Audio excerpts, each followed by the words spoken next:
Dear students, welcome in our channel. आज हम सीखने वाले हैं class 11 subject biology, chapter number 1 the living world. Class 11 का ये हमारा फर्स्ट वीडियो है और इस यूनिट का भी हमारा फर्स्ट पार्ट है। First of all we will discuss about biology. What is biology? Biology जो वर्ड है वो 2 वर्ड से मिलकर बना है। First is bio and second is logos. Bio means होता है लाइफ एंड लोगस मीन्स होता है टू स्टडी। यानी कि बायोलॉजी में हम क्या करते हैं? लाइफ की स्टडी करते हैं, जीवन का अध्ययन करते हैं। डेफिनेशन देखते हैं। Biology is a branch of science which deals with the study of life. यानी कि बायोलॉजी क्या है? साइंस की एक ऐसी ब्रांच है जिसके अंदर हम लाइफ की स्टडी करते हैं। जो बायोलॉजी है उसके फादर कौन है? तो एरिस्टोटल है। बायोलॉजी को 2 ब्रांचेस में डिवाइड किया गया है।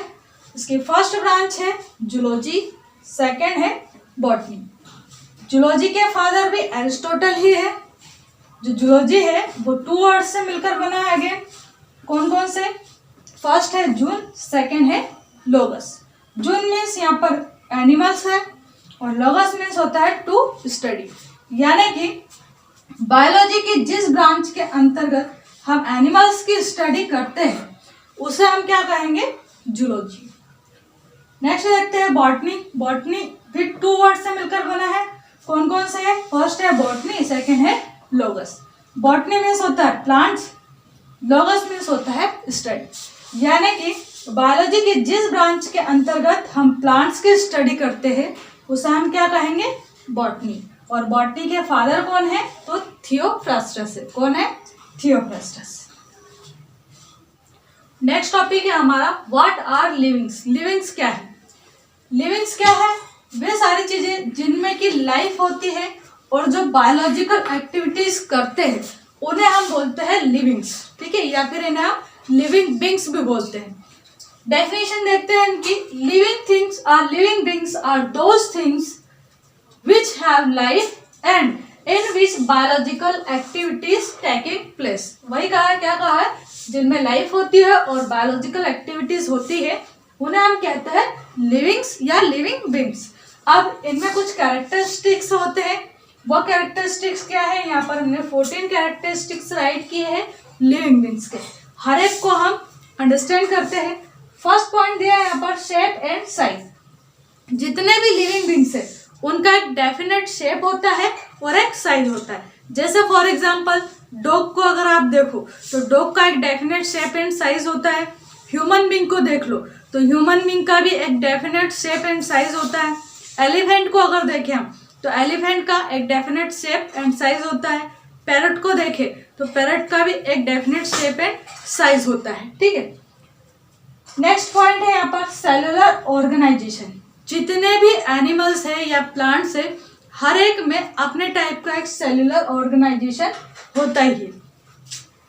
सबसे पहले क्या होता है? सेल्स होती है। हर एक जीव जो भी है वो सेल से मिलकर ही बना होता है। जितने भी ऑर्गेनिजम्स है वो पहले सेल के फॉर्म में रहते हैं। सेल से टिश्यू बनते हैं, टिश्यू से ऑर्गन, ऑर्गन से ऑर्गन सिस्टम और फिर ऑर्गेनिज्म बनता है। तो ये होता है सेलुलर ऑर्गेनाइजेशन। नेक्स्ट पॉइंट है यहाँ पर न्यूट्रिशन। जितने भी लिविंग बींग्स है हर एक लिविंग बींग्स को न्यूट्रिशन की आवश्यकता होती ही है, यानी पोषण की आवश्यकता होती है। हम कार्बोहाइड्रेट, प्रोटीन, फैट, विटामिन के फॉर्म में अपना न्यूट्रिशन लेते हैं। हम जो न्यूट्रिशन लेते हैं वो हम प्लांट्स से लेते हैं, जबकि जो प्लांट्स है वो अपना भोजन या न्यूट्रिशन खुद ही बनाते हैं। कौन से प्रोसेस के थ्रू? तो फोटोसिंथेसिस प्रोसेस के थ्रू बनाते हैं। नेक्स्ट पॉइंट है यहाँ पर fourth point growth and development. जितने भी लिविंग बींग्स है उनमें ग्रोथ होती है, एक डेवलपमेंट होता है। नेक्स्ट पॉइंट है मेटाबॉलिज्म। अब जो मेटाबॉलिज्म वर्ड है उसमें 2 वर्ड्स होते हैं। एक होता है एनाबॉलिज्म और दूसरा होता है कैटाबॉलिज्म। एनाबॉलिज्म में क्या होता है? जो छोटे छोटे पार्टिकल्स है वो सिंथेसाइज होके एक बड़ा पार्टिकल बनाते हैं। जैसे जो प्लांट्स होते हैं वो फोटोसिंथेसिस प्रोसेस के थ्रू क्या बनाते हैं? वो कार्बोहाइड्रेट बनाते हैं। जो फोटोसिंथेसिस की प्रोसेस होती है उसमें जो कार्बोहाइड्रेट बनता है वो किसके हेल्प से बनता है? एक तो सनलाइट होती है, दूसरा कार्बन डाइऑक्साइड गैस, तीसरा उसमें वाटर होता है। Carbon dioxide gas, water and sunlight की हेल्प से जो प्लांट है वो इन तीनों चीजों को मिक्सअप करके किस में चेंज करते हैं, वो कार्बोहाइड्रेट में। ठीक है, मतलब यहाँ पर जो प्रोसेस होती है उसे हम क्या बोलते हैं, एनाबॉलिज्म बोलते हैं। ठीक है, अब ये जो कार्बोहाइड्रेट है प्लांट्स से हम किसी न किसी फॉर्म में ले लेते हैं और ये कार्बोहाइड्रेट हमारी बॉडी में आके छोटे छोटे पार्ट्स में टूट जाता है, उसी को हम बोलते हैं कैटाबॉलिज्म। क्या बोलते हैं, कैटाबॉलिज्म। यानी कि एनाबॉलिज्म और कैटाबॉलिज्म दोनों को अगर मिक्सअप कर दे हम तो इसे कहा जाएगा मेटाबॉलिज्म। नेक्स्ट पॉइंट है हमारा सेंसिटिव। जितने भी ऑर्गेनिजम्स है यानी लिविंग बींग्स है, हर एक में एक सेंसिटिवनेस होती है। जैसे अगर हम किसी गर्म चीज को टच करें तो हमें पता चल जाता है, किसी ठंडी चीज को हम अगर टच करते हैं तो भी हमें फील हो जाता है, या हमारी बॉडी को कोई टच करे तो हमें फील होता है। मतलब हम सब में एक सेंसिटिवनेस होती है। ऐसे ही प्लांट्स में भी सेंसिटिवनेस होती है। जैसे एक छुई मुई का पौधा देखा होगा आपने, जिसको इंग्लिश में हम टच मी नॉट बोलते हैं। जैसे ही उस पौधे को हम टच करते हैं तो वो सिकुड़ जाता है, मतलब उसमें भी सेंसिटिवनेस है। ठीक है, नेक्स्ट पॉइंट है यहाँ पर प्रोटोप्लाज्म। जितने भी लिविंग ऑर्गेनिजम्स है वो सब सेल से ही मिलकर बने हैं और सेल के अंदर जो लिक्विड पाया जाता है, न्यूक्लियस और यहाँ पर साइटोप्लाज्म के फॉर्म में जो पाया जाता है, इन दोनों को आपस में मिक्स करके हम बोलते हैं प्रोटोप्लाज्म। न्यूक्लियोप्लाज्म और साइटोप्लाज्म को मिक्स करके हम बोलते हैं प्रोटोप्लाज्म। यानी कि सेल के अंदर जो लिक्विड है वो क्या है, प्रोटोप्लाज्म है। जब एनिमल के अंदर सेल प्रेजेंट है तो निश्चित रूप से वहां पर प्रोटोप्लाज्म भी प्रेजेंट होगा। नेक्स्ट पॉइंट है यहाँ पर रेस्पिरेशन। जितने भी एनिमल्स है या प्लांट्स है या लिविंग बींग्स है, सभी में रेस्पिरेशन होता है। जैसे हम ऑक्सीजन गैस लेते हैं और कार्बन डाइऑक्साइड छोड़ते हैं, ऐसे ही प्लांट्स कार्बन डाइऑक्साइड लेते हैं और ऑक्सीजन छोड़ते हैं।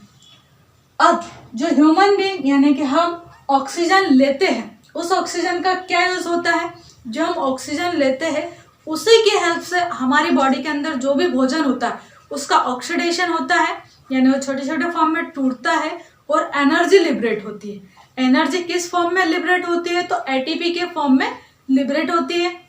इस एनर्जी का हम हमारी जो भी डेली की एक्टिविटीज होती है उनमें यूज करते हैं।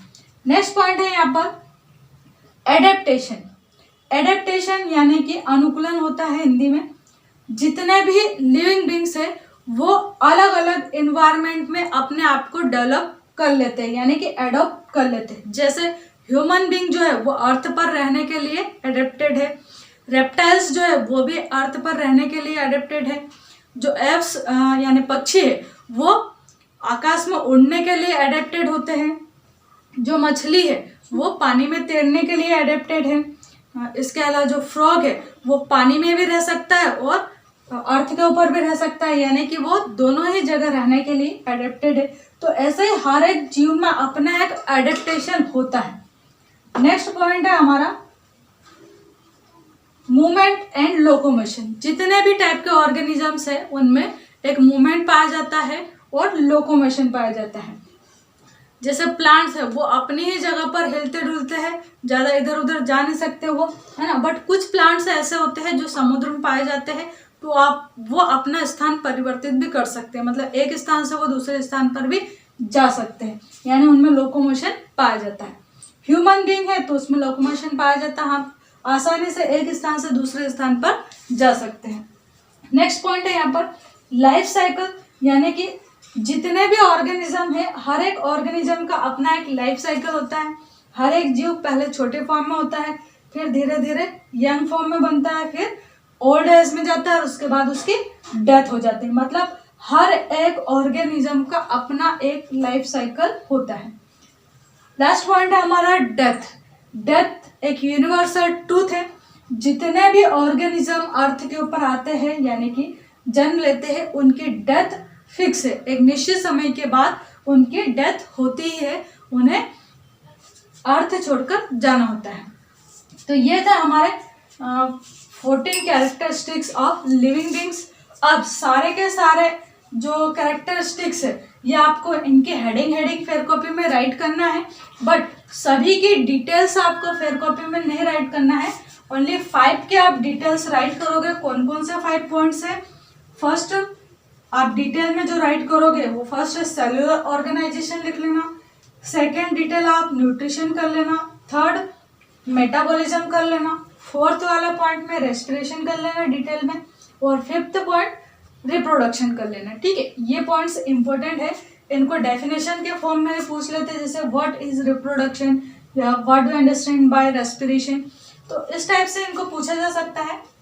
तो आपको सारे पॉइंट्स ऐसे सिंपल फॉर्म में पहले हेडिंग लिखना है, उसके नीचे आपको 5 पॉइंट्स की डिटेल राइट करना है। ठीक है, तो ये थे हमारे कैरेक्टरिस्टिक्स। हमारा नेक्स्ट टॉपिक है बायोडायवर्सिटी। जो बायोडायवर्सिटी वर्ड है वो सबसे पहले वाल्टर जी रोजन ने 1986 में दिया था। बायोडायवर्सिटी का मीनिंग क्या होता है? Biodiversity is the richness of species of all organisms like plant, animals and microbes that arises in a definite habitat as a mutually interaction system। Biodiversity क्या है? जो डिफरेंट टाइप की स्पीसीज अर्थ के ऊपर पाई जाती है। किसकी स्पीसीज? प्लांट्स की, एनिमल्स की एंड माइक्रोब्स की। यानी कि प्लांट, एनिमल और माइक्रोब्स की जो विभिन्न प्रकार की जातियां अर्थ के ऊपर पाई जाती है, इनमें जो विभिन्नता होती है उसे ही हम बोलते हैं बायोडायवर्सिटी। ठीक है, जैसे एग्जांपल के लिए यहाँ पर दे रखा है, there are more than 10 million kind of plants and animals are present on the earth. यानी कि हमारी अर्थ के ऊपर आज अगर हम देखें तो 10 मिलियन टाइप्स के प्लांट्स एंड एनिमल्स प्रेजेंट हैं। प्रोटोजोआ की अगर हम बात करें तो 30,000 स्पीसीज प्रेजेंट है केवल प्रोटोजोआ की। आर्थ्रोपोडा की अगर बात करें तो 80,000 स्पीसीज प्रेजेंट है आर्थ्रोपोडा की। कॉर्डेट्स की अगर बात करें हम तो कॉर्डेटा की 65,000 स्पीसीज प्रेजेंट है हमारी अर्थ के ऊपर। वही एनिमल्स की अगर हम बात करें तो 10 लाख स्पीसीज प्रेजेंट है एनिमल्स के अर्थ के ऊपर। प्लांट्स की अगर बात करें हम तो 5 लाख स्पीसीज प्रेजेंट है हमारी अर्थ के ऊपर ओनली प्लांट्स की। तो इस टाइप से जो एनिमल्स और प्लांट के अंदर जो डिफरेंसिटी पाई जाती है, यानी कि अलग अलग टाइप के एनिमल्स और प्लांट्स जो पाए जाते हैं, उसी को हम बोलते हैं बायोडायवर्सिटी। ठीक है।